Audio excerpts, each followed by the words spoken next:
नमस्कार, बहुत स्वागत है आपका। आप देख रहे हैं पक्ष विपक्ष। मैं हूं आपके साथ नेहा दुबे। कांग्रेस में राम मंदिर उद्घाटन समारोह में पार्टी के नेता शामिल हो या ना हो, इसे लेकर अभी फैसला नहीं हो सका, पर इस बात के संकेत जरूर मिल रहे हैं कि कांग्रेस सॉफ्ट हिंदुत्व की ओर बढ़ती दिखाई दे रही है।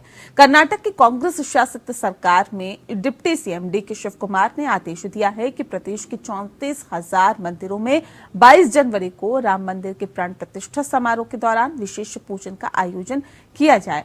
विश्लेषकों का मानना है कि राजीव गांधी और नरसिम्हा राव तक कांग्रेस हिंदू कांग्रेस थी और सोनिया बीजेपी विरोध में इतना उलझ गए कि कांग्रेस को हिंदू विरोधी बना दिया। अब सोनिया गांधी और कांग्रेस के पास मौका है कि राम मंदिर समारोह में शामिल होकर अपनी छवि में सुधार कर ले। रिपोर्ट देखें।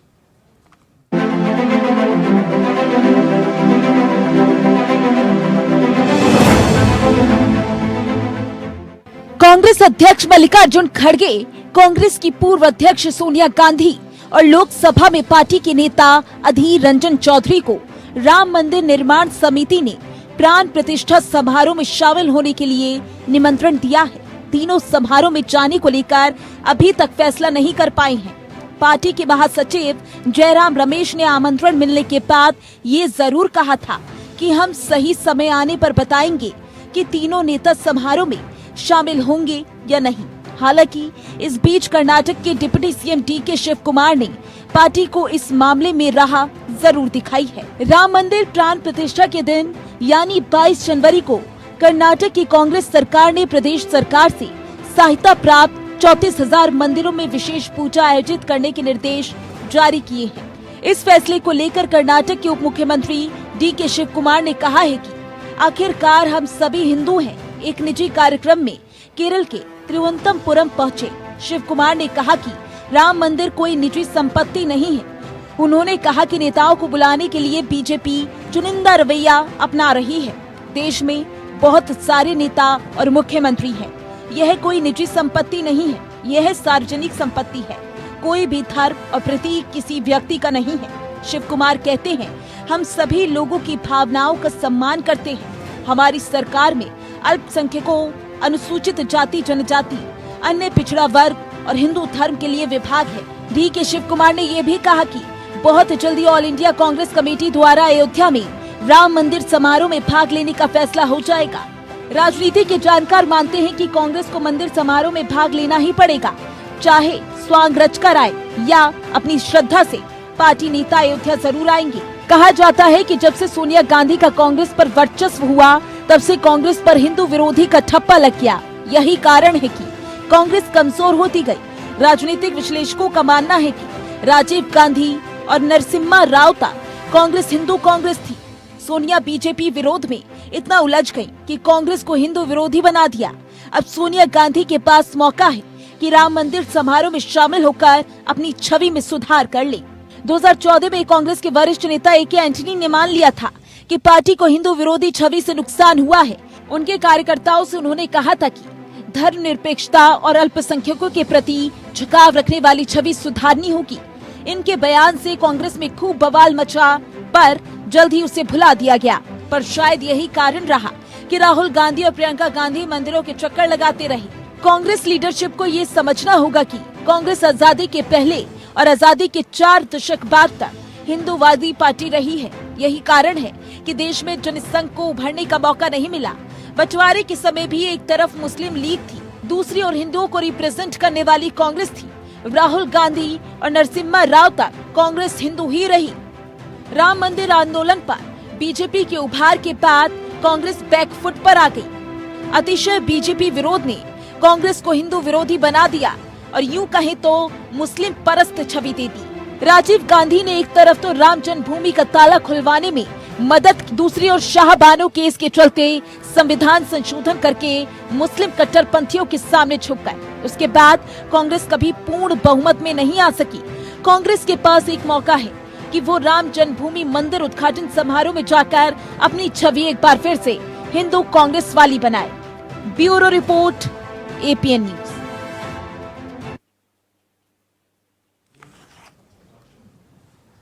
तो क्या क्या कांग्रेस की छवि अब हिंदू विरोधी हो गई है?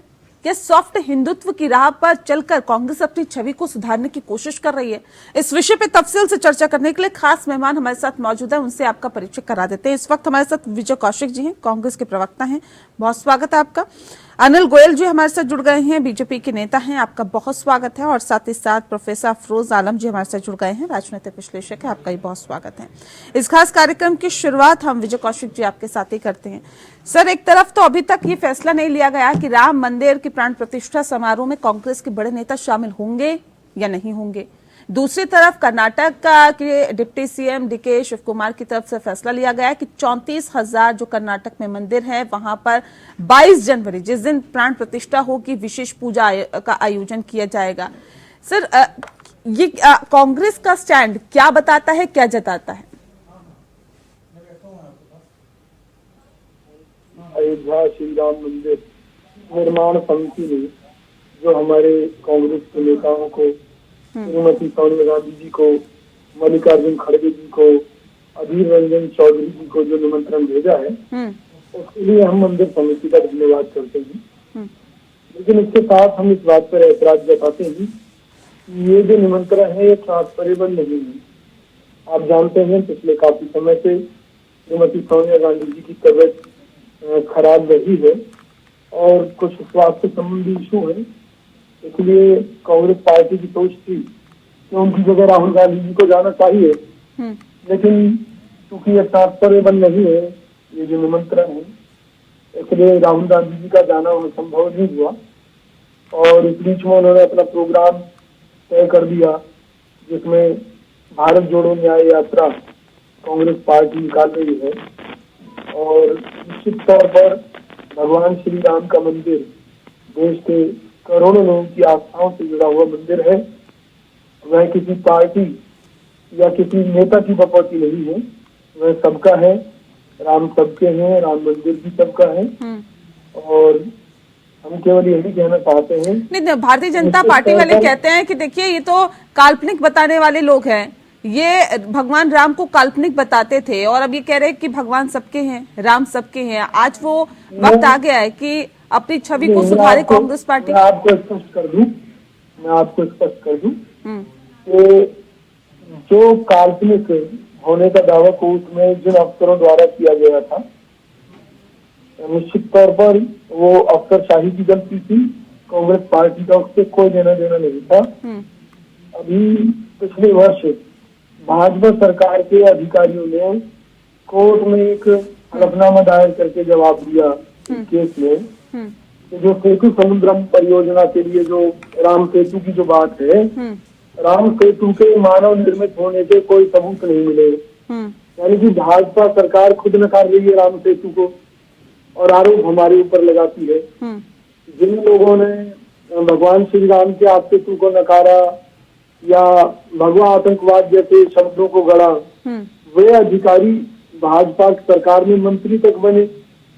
तो बहरहाल हमारा केवल यही कहना है, कांग्रेस पार्टी ने हमेशा हिंदू और हिंदुत्व की रक्षा के लिए काम किया है। कुछ कमियां हमारी रही हैं वर्तमान समय में, जिसके कारण भाजपा अपना ये एजेंडा चलाने में सफल रही है। और कांग्रेस ये जो एक फैसला लिया गया है भारतीय जनता पार्टी की तरफ से, तो पूरे देश में जो तमाम मंदिर है वहां पर 22 जनवरी को प्राण प्रतिष्ठा के दिन विशेष पूजा अर्चना करने की बात पहले से ही की गई थी। तो कर्नाटक की मौजूदा सरकार की तरफ से इस फैसले के पीछे का मकसद बताइए, क्या वजह आप इसके पीछे मानते हो और आपको लगता है कि क्या वाकई जो देश भर के मंदिरों में जो फैसला भारतीय जनता पार्टी की तरफ से लिया गया है या बीजेपी सरकार की तरफ से लिया गया है कि विशेष पूजा अर्चना की जाएगी, ये सही फैसला है? ऐसा पूरे देश में होना चाहिए? देखिए, हालांकि लोकतांत्रिक व्यवस्था में अगर हम किसी देश को देखें तो धर्म और राजनीति दोनों अलग अलग चीजें हैं। और क्योंकि भारत में जो विभाजन हुआ था हमारे देश का, वो धार्मिक आधार पर हुआ था, इसलिए यहाँ पर धर्म और सत्ता दोनों एक सिक्के के एक ही पहलू आज के समय में बनकर चल रहे हैं, जो कि इतिहास में पहले कभी ऐसा नहीं हुआ। और जब हुआ तो उसका नुकसान हमारे देश को उठाना पड़ा। एक दौर था जब भारत के राजाओं ने अपनी सेना को मजबूत न करके मंदिरों पर करोड़ों खर्चे किए, लेकिन उसका रिजल्ट क्या रहा? कि विदेशी हमलावर इकट्ठे होकर आए, हमले किए और उन मंदिरों को तहस नहस कर दिया। जो पैसा सेना को मजबूत करने में लगाया जाना चाहिए था। निश्चित तौर पर धर्म उतना ही जरूरी है, लेकिन इसके साथ साथ सर वही बताइए ना, देश भर में ऐसा होना चाहिए नहीं होना चाहिए? कांग्रेस इसका समर्थन करती है नहीं करती है? निश्चित तौर पर कांग्रेस हर उस बात का समर्थन करती है जिसे इस देश की जनता चाहती है। ठीक है अनिल जी, ठीक है सर, ठीक है अनिल जी, क्यों आप लोग कहते रहते हैं देश विरोधी है, देश विरोधी है, हिंदू विरोधी है, सनातन विरोधी है? कहां से विरोधी है सर? देखिए देश भर में कह रहे कि हम तो समर्थन करते हैं, तमाम मंदिरों में विशेष पूजा अर्चना होनी चाहिए। कर्नाटक में तो हमारी सरकार ने बड़ा फैसला लिया है, बड़ा दिल दिखाते हुए, और ये कहा है कि 34,000 जो कर्नाटक में मंदिर है वहां पर विशेष पूजा अर्चना 22 जनवरी के दिन होनी चाहिए। क्यों आप लोग ये साबित करने में जुटे रहते हैं कि ये तो सनातन विरोधी है, हिंदू विरोधी है, हिंदुत्व विरोधी है? क्यों, कैसे? नेहा जी, सही बात यह है कि इनकी स्थिति आज भी स्पष्ट नहीं है। मान लो डीके शिव कुमार जी ने कर्नाटक के अंदर सब मंदिरों के अंदर उन्होंने कहा है, हम उनको धन्यवाद कहते हैं, उनको बधाई देते हैं, लेकिन उन्होंने किन परिस्थितियों में कहा है? ये वोटों की राजनीति करने के लिए इनको लगा कि हिंदू वोट हमारा खिसक रहा है, तो हिंदू वोटों की तरफ झुकने के लिए उन्होंने ये काम करा है। कल तक इसी शिव कुमार, इन्हीं पार्टी के, शिव कुमार जी पार्टी, कांग्रेस पार्टी के लोग सनातन धर्म को गाली देने वालों के साथ आज भी गठबंधन में शामिल है। सनातन धर्म को गाली देने वालों के खड़गे जी के बेटे उनका समर्थन करते हैं।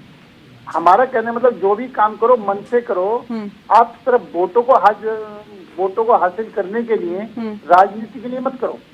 ये तो आप पे भी आरोप लग रहे हैं कि वोटों को हासिल करने के लिए राजनीति कर रहे हैं आप। नहीं नेहा जी, हमने जब राम मंदिर का मुद्दा उठाया था उस टाइम हमारे साथ 2 MP थे। आज हमने राम मंदिर के मुद्दे को उठाया है तो पीछे नहीं हटे हैं। स्पष्ट कहे, सीना ठोकर कहा आपने मुद्दा उठाया था उस वक्त और किसी ने ताला खुलवाया था, राजीव गांधी ने ताला खुलवाया था। अब जब राजीव गांधी के ताला खुलवाने की बात करें तो राजीव गांधी के ने का ये स्टेटमेंट स्पष्ट था कि मुझे पता ही ताला खुलने के बाद में पता चला ताला खुल गया। ये राजीव, ये वहाँ के जो जज ने उनने कहा, बात हुई थी कि भाई ये सब हुआ है, बोले जज का फैसला था, जज ने फैसला दिया है और राजीव गांधी को पता ही नहीं था। वो तो खुलने के बाद में कह रहे मुझे पता चला, इसलिए अब ये श्रेय जो मर्जी ले लें। अब ठीक है, उस टाइम कांग्रेस का राज था, आप अगर इसको सर्च करेंगे तो राजीव गांधी का खुद का बयान था कि मुझे पता ही नहीं है, और सरकार मंदिरों के चक्कर में पड़ेगी नहीं।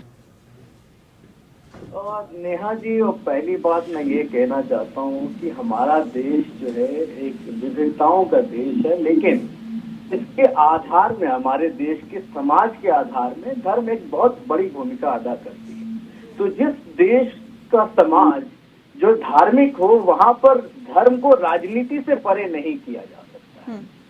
तो आप देखिए कि आप अक्सर लोगों से पूछेंगे क्या आप अपने धर्म में विश्वास रखते हो, किस धर्म में विश्वास रखते हो, तो आपको लगेगा कि ज्यादातर लोग वही हैं। तो वहीं तक, और राजनीतिक दल जो होते हैं उसी समाज से निकल के आए होते हैं।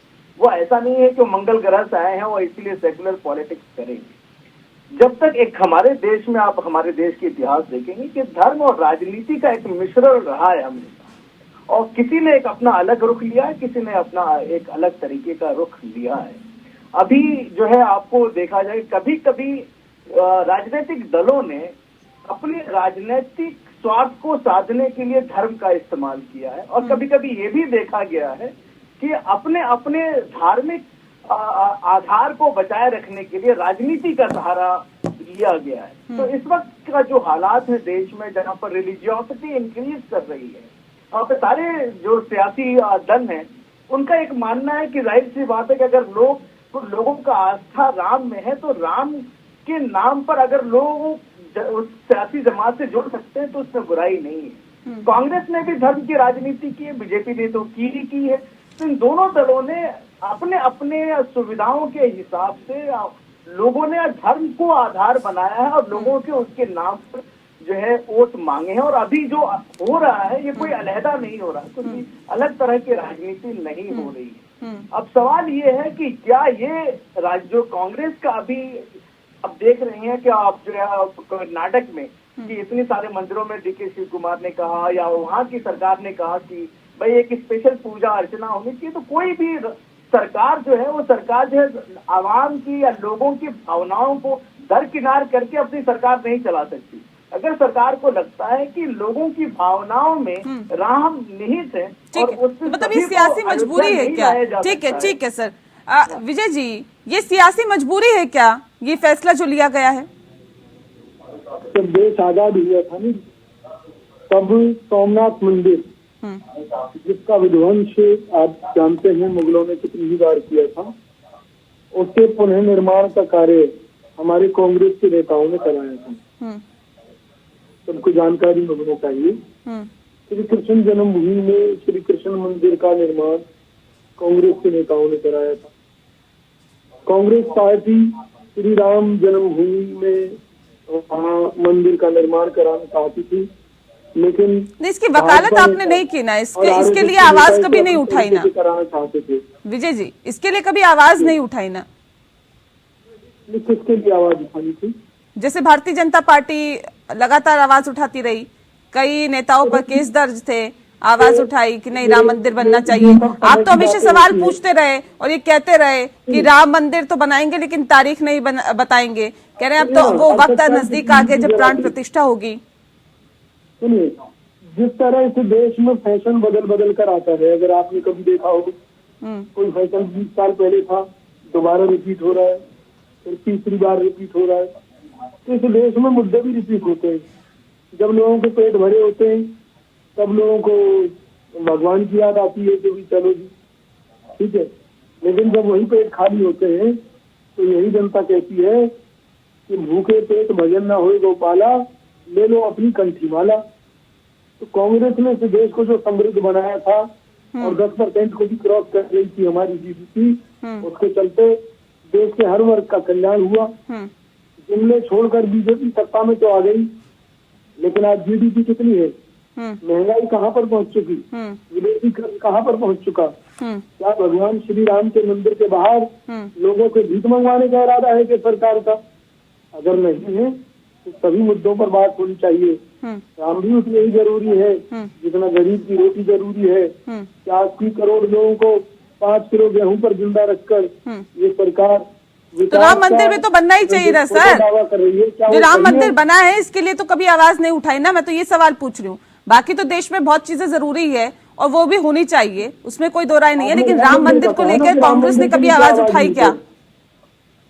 देखिए, मैं आपको ये बताना चाहता हूँ, मैंने कहा हमारी प्रायोरिटी विकास था। हमारी प्रायोरिटी इस बात की थी कि देश की जनता समृद्ध होगी तो हर घर में भगवान राम का एक मंदिर बनेगा। और उस सपने को तोड़ा है केवल भाजपा ने। एक मंदिर के चक्कर में देश के करोड़ों लोगों के घरों में बनने वाले जो राम मंदिर थे उनको धराशायी कर दिया महंगाई की मार से। तो इसका जश्न क्यों मना रहे हैं आप लोग? मत बनाइए। देखिए, जश्न तो भगवान श्री राम और व्यक्तिगत आस्था की बात है।